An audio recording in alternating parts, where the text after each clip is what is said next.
চীনৰ সৈতে সম্পৰ্ক উন্নত কৰাৰ মাজতে এক নতুন সংকটে দেখা দিছে ভাৰত আৰু চীনৰ মাজত। আমেৰিকাৰ শুল্ক নীতি ডোনাল্ড ট্ৰাম্পৰ শুল্ক বোমাক কেন্দ্ৰ কৰি ভাৰত আৰু আমেৰিকাৰ মাজৰ সম্পৰ্ক বিঘ্নিত হৈছে আৰু যি ঘটনাই নেকি চীন আৰু ভাৰতৰ মাজৰ সম্পৰ্ক আৰু অধিক ওচৰ চপাই আনিছে।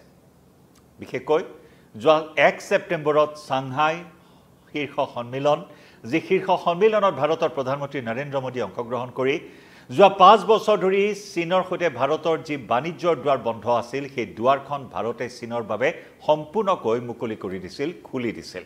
গতিকে এনেকুৱা এটা পৰিৱেশত ভাৰত আৰু চীনৰ মাজৰ সেই তিক্ত সম্পৰ্ক আকৌ এবাৰ মধুৰ হ'বলৈ আগবাঢ়িছে।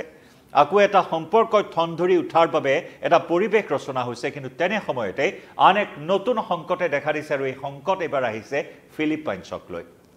ফিলিপাইনছক লৈ এই সংকটে দেখা দিছে ভাৰত আৰু চীনৰ মাজৰ উঠি অহা সম্পৰ্কত। নমস্কাৰ প্ৰিয় দৰ্শক, মই জয়ন্ত মাধৱ গোস্বামী আপোনাক স্বাগতম জনাইছোঁ নিউজ 18 অসম নৰ্থ ইষ্টৰ ডিজিটেল লাইভলৈ। ফিলিপাইনছ চীনৰ অন্যতম এখন বৈৰী ৰাষ্ট্ৰ হৈছে ফিলিপাইনছ আৰু এই ফিলিপাইনছক ভাৰতে এতিয়া দিবলৈ ওলাইছে ব্ৰহ্মছ ক্ষেপণাস্ত্ৰ।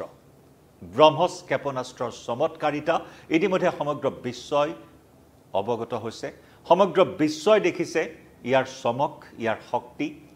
অপাৰেশ্যন সিন্দুৰৰ সময়ত ভাৰতে ব্ৰহ্মছৰ জৰিয়তে পাকিস্তানৰ প্ৰতিটো আক্ৰমণ কেনেদৰে প্ৰতিহত কৰিছিল, তাৰ পিছতে এই ব্ৰহ্মছক লৈ সমগ্ৰ বিশ্বই সমীহ কৰিবলৈ আৰম্ভ কৰিছিল।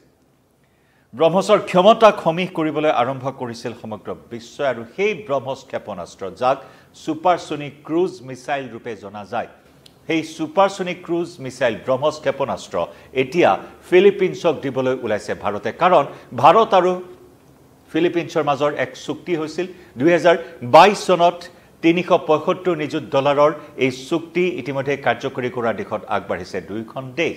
কিন্তু এইখিনিতে আহি পৰিছে চীনৰ এক উদ্বেগ। এই মুহূৰ্তত এই বিষয়টোক লৈ চীন যথেষ্ট উদ্বিগ্ন হৈ পৰিছে। এইকাৰণে উদ্বিগ্ন হৈ পৰিছে যে অন্যতম এখন বৈৰী ৰাষ্ট্ৰ হৈছে ফিলিপিনছ। চীনৰ অন্যতম বৈৰী ৰাষ্ট্ৰ ফিলিপিনছক এই ব্ৰহ্মছ ক্ষেপণাস্ত্ৰ ভাৰতে প্ৰদান কৰিবলৈ ওলোৱা বিষয়টোৱে চীনৰ মূৰৰ কামৰণি সৃষ্টি কৰা পৰিলক্ষিত হৈছে। ইতিমধ্যে আমি উল্লেখ কৰিছোঁ যে চীনৰ প্ৰতিবেশী ৰাষ্ট্ৰ, বৈৰী ৰাষ্ট্ৰৰ সমান্তৰালকৈ প্ৰতিবেশী ৰাষ্ট্ৰ ফিলিপিনছ। এই ফিলিপিনছক ব্ৰহ্মছ ক্ষেপণাস্ত্ৰৰে শক্তি প্ৰদান কৰিবলৈ ওলোৱা, ভাৰতে এক প্ৰকাৰ শক্তি দিবলৈ ওলোৱা এই বিষয়টোৱে চীনক উদ্বিগ্ন কৰি তুলিছে। চীনৰ উদ্বেগ এই মুহূৰ্তত বৃদ্ধি পাইছে, যি নেকি এই কাৰ্যই বৰ্তমান বেইজিঙক বাৰুকৈ চিন্তিত কৰি তুলিছে। বেইজিঙক এইকাৰণেই চিন্তিত কৰি তুলিছে কাৰণ দক্ষিণ চীন সাগৰত চীনৰ আধিপত্য বিস্তাৰ কৰিবলৈ চীনে বিগত সময়ছোৱাৰ পৰা বা দীৰ্ঘদিনৰ পৰা যি ধৰণৰ কুচকাৱাজ চলাই আহিছে, এই কুচকাৱাজ চলাই অহাত এই ব্ৰহ্মছ ক্ষেপণাস্ত্ৰ প্ৰতিবেশী তথা বৈৰী ৰাষ্ট্ৰখনক প্ৰদান কৰা বিষয়টোৱে চীনৰ মূৰৰ কামৰণি সৃষ্টি কৰিছে, চিন্তাত পেলাইছে বেইজিঙক। আৰু যিটো বিষয়ক কেন্দ্ৰ কৰি দক্ষিণ চীন সাগৰত চীনৰ আধিপত্য বিস্তাৰ কৰাৰ যি কুচকাৱাজ, যাক কেন্দ্ৰ কৰি আজি দীৰ্ঘদিন ধৰি আমেৰিকা, ফিলিপাইনছৰ দৰে দেশৰ লগত বেইজিঙৰ সংঘাত বৃদ্ধি পাই আহিছে।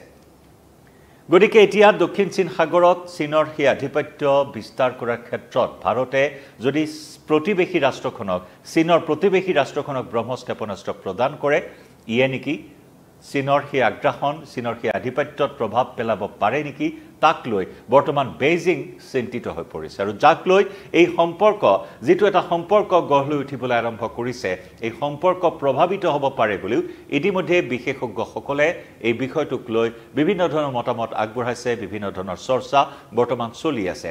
একে সময়তে এটাৰ পিছত আনটো নতুন সংকট আহি আছে। কালি আমি আপোনালোকক জনাইছিলোঁ যে সাংহাই শীৰ্ষ সন্মিলনত ভাৰতৰ প্ৰধানমন্ত্ৰী নৰেন্দ্ৰ মোদী অংশগ্ৰহণ কৰিছে, পাকিস্তানৰ প্ৰধানমন্ত্ৰী শ্বাহবাজ শ্বৰীফে অংশগ্ৰহণ কৰিছিল, ৰাছিয়াৰ ৰাষ্ট্ৰপতি ভ্লাডিমিৰ পুটিনে অংশগ্ৰহণ কৰিছিল। কিন্তু সকলোকে অবাক কৰি, সকলোকে আচৰিত কৰি চীনে আঞ্চলিক সন্ত্ৰাসবাদ নিবাৰণৰ দায়িত্ব অৰ্পণ কৰিছিল পাকিস্তানক, যিটো কথাত ভাৰতে তীব্ৰ বিৰোধিতা কৰিছিল। কালি আমি সবিস্তাৰে ডিজিটেল লাইভত এই প্ৰসংগত আপোনালোকক জনাইছিলোঁ যে সাংহাই কোঅপাৰেটিভ অৰ্গেনাইজেশ্যনৰ শীৰ্ষ সন্মিলনত য'ত নেকি সন্ত্ৰাসবাদ, যি নেকি পাকিস্তানৰ আন এটা নামেই হৈছে সন্ত্ৰাসবাদ, এটা মুদ্ৰাৰ ইপিঠি আৰু সিপিঠি পাকিস্তান আৰু সন্ত্ৰাসবাদ, যি সন্ত্ৰাসবাদক পাকিস্তানে প্ৰশ্ৰয় দি আহিছে, যি সন্ত্ৰাসবাদীক পাকিস্তানে প্ৰশিক্ষণ প্ৰদান কৰি অস্ত্ৰ শস্ত্ৰ যোগান ধৰি ভাৰতৰ বিৰুদ্ধে ব্যৱহাৰ কৰি আহিছে, আৰু সেই পাকিস্তানকে আঞ্চলিক সন্ত্ৰাসবাদ নিৰ্মূল গোটৰ অধ্যক্ষৰ দায়িত্ব অৰ্পণ কৰিছে চীনে, যি বিষয়ক ভাৰতে তীব্ৰ বিৰোধিতা কৰিছে, ভাৰতে তীব্ৰ গৰিহণা দিছে। এই কাৰ্যৰ এক হাস্যকৰ কাণ্ড সমগ্ৰ বিশ্বই দেখিছে যে পাকিস্তানে সন্ত্ৰাসবাদক কেনেদৰে লালন পালন ভৰণ পোষণ দি আহিছে। ভাৰতৰ বিৰুদ্ধে ব্যৱহাৰ কৰাৰ অন্যতম জ্বলন্ত উদাহৰণ পেহেলগাম কাণ্ড, 22 এপ্ৰিলৰ পেহেলগাম কাণ্ড সমগ্ৰ বিশ্বই দেখিছে। কিন্তু তাৰ পিছতো সাংহাই কোঅপাৰেটিভ অৰ্গেনাইজেশ্যনৰ শীৰ্ষ সন্মিলন, য'ত নেকি ঘোষণাপত্ৰত সন্ত্ৰাসবাদৰ বিৰুদ্ধে একগোট হোৱাৰ বাবে সিদ্ধান্ত গ্ৰহণ কৰা হৈছে, যি নেকি সন্ত্ৰাসবাদক নিপাত কৰিবৰ বাবে সংকল্প লোৱা হৈছে।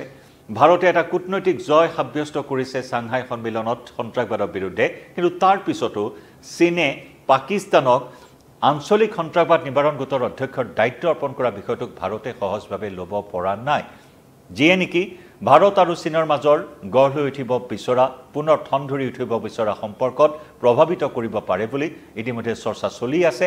কিন্তু তাৰ মাজতে এই আন এক নতুন সংকট এই মুহূৰ্তত আহি পৰিছে, আৰু এই নতুন সংকটেই হৈছে এই ব্ৰহ্মছ ক্ষেপণাস্ত্ৰক লৈ, যি ব্ৰহ্মছ ক্ষেপণাস্ত্ৰৰ জৰিয়তে অপাৰেশ্যন সিন্দুৰৰ সময়ত ভাৰতে সমগ্ৰ বিশ্বক দেখুৱাই দিছে যে ভাৰত প্ৰতিৰক্ষাৰ ক্ষেত্ৰত কিমান শক্তিশালী, আৰু সেই ব্ৰহ্মছ ক্ষেপণাস্ত্ৰক সমগ্ৰ বিশ্বই সমীহ কৰিবলৈ আৰম্ভ কৰিছে অপাৰেশ্যন সিন্দুৰৰ পিছতে।